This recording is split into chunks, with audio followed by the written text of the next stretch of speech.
Good morning, Swords Creek. I'm Hannah. And I'm Haley. Today is Wednesday, October 9th. And you're watching ITC News. Please rise for the pledge. I pledge allegiance to the flag of the United States of America and to the republic for which it stands, one nation, under God, indivisible, with liberty and justice for all. Make America proud, Swords Creek.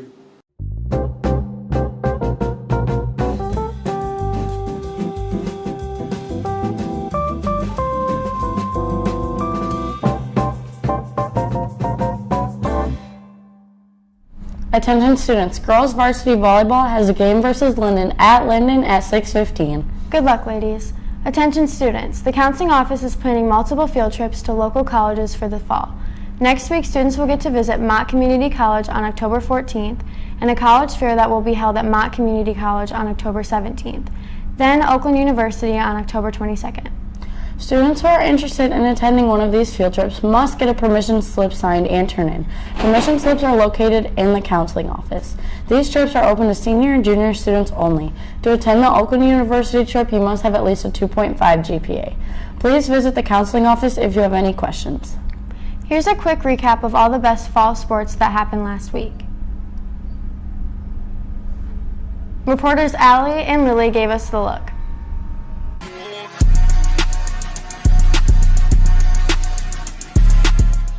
Good morning, Swords Creek. Welcome to our first episode of Think Fast, ITC's new sports segment. To start off this segment, we're going to recap some of the games from this past week and a few of their highlights. Last Friday, we had our homecoming game against the Flushing Raiders. Sadly, the team lost 48-14, but they still had some good plays during the game. To start off the game, Jaquan Jones scored our first touchdown of the night with a pick six. After halftime, Chris Brownlee had two great plays, one being when he picked off the Flushing quarterback in the third quarter, and later he ran a touchdown in the fourth quarter. Up next, we have girls golf, who had their Flint Metro League meet last Tuesday. McKenna Allen got Flint Metro League first team, and the team took 6th place out of 12 at the end of it. The top scores of this meet were McKenna Allen with a score of 99 and Brooklyn Pfeiffer with a 101. Our boys and girls cross country team also had their fall invitational this week. We had multiple boys PR, but we wanted to give a special shout out to Johnny Schreiler, who made first team in the large school division at the Greater Flint Championship. For our girls, we had Isabel Adkins, Sophia Williard, Addison Beam, and Grace Grant PR. Last week, we had a very special volleyball game against Kearsley. The Dragons won all 3 of their sets, with Morgan Dominic having the most kills. This game was also Alzheimer's Awareness Night. Before the game, players gave flowers to Kendra Grady, who wore purple, to show their support. The boys' soccer team had a game against Corona last week. Joseph Al-Kahoush scored the first goal of the game and his first varsity goal ever. Owen Swerple ended up scoring the game-winning goal to make the score 2-1 with a Creek win. The last team we were going to talk about for this episode is our girls swim and dive team. They had a meet against Fenton and sadly ended up losing. Even though the team lost, some of the new swimmers had really good swims. That wraps up this week's segment of Think Fast. Congratulations to everyone who participated in a sports event, and thanks for tuning in and keeping up with all things sports here in Creek.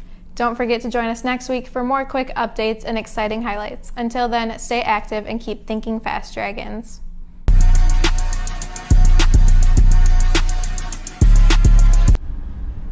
This month offers a fantastic opportunity for high school students to plan for the future without the extra fees.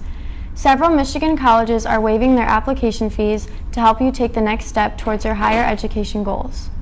Check out the list of colleges offering fee waivers and those that don't require an application fee at all.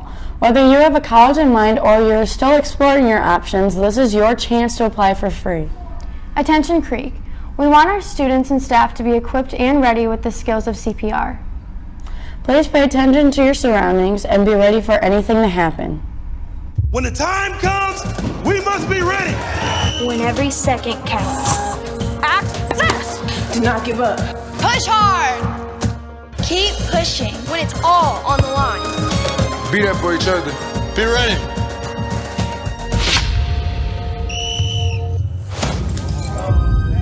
Call 911. Be ready.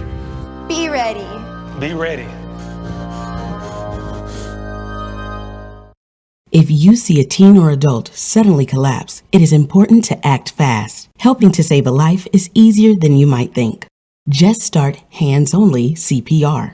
The first step is to ask someone to call 911 and to get an AED, or call 911 yourself and put your phone on speaker mode so the operator can assist you. Then get directly over the victim. Put the heel of one hand in the center of the chest and put your other hand on top of the first. Then push hard and fast in the center of the chest until help arrives. It's important to push, giving 100 to 120 compressions per minute, which is about the same tempo as the song you're listening to right now. Remember, call 911 and ask someone to get an AED. Then push hard and fast in the center of the chest until the AED and help arrives. Your actions can help save a life. Are you in 10th or 11th grade and interested in agribusiness, advanced manufacturing, construction, health sciences, or information technology? If so, sign up to join us on a field trip to Dordt Federal Event Center to learn more about these exciting careers. This event is scheduled for Wednesday, October 23rd, and will count towards the graduation requirements needed for your EDP. Come see Miss Mandy in the counseling office to grab a permission slip. We hope to have you join. As you come of age to get a job, it may be tricky on where to start. ITC reporter Ari helped us out with a few quick tips.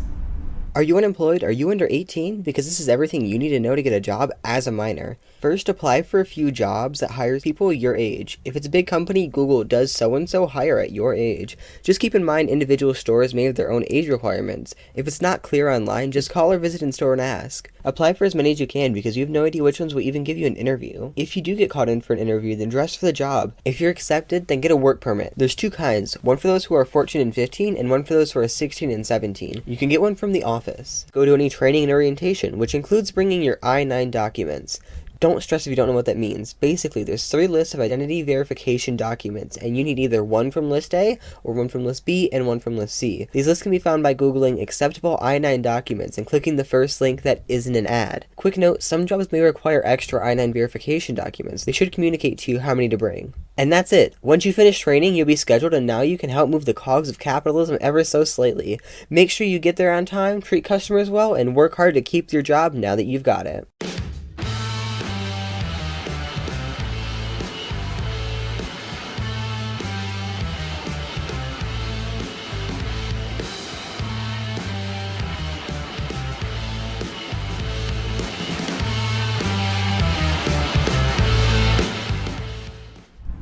Attention students, mock trial will have a meeting right after school today in room 501. Make sure to come out to learn more about mock trial. There's a really unique class here at Swartz Creek, and we'd love to bring some attention to it. Today, Miss Boggs joined us and gave us some insight. Hi, I'm Mrs. Boggs, and I'm joining you with a couple of my Dragon Design students, Dirk and Kennedy. And we have a big game coming up at the end of the month that we are going to be selling shirts for. So we have this design and this one. They are both for sale for $12. We will be selling them every Friday right next to the popcorn sales. You can buy a shirt right then if we have it in stock. If we do not have your size already made, we will make it for you and we will deliver it to your advisory.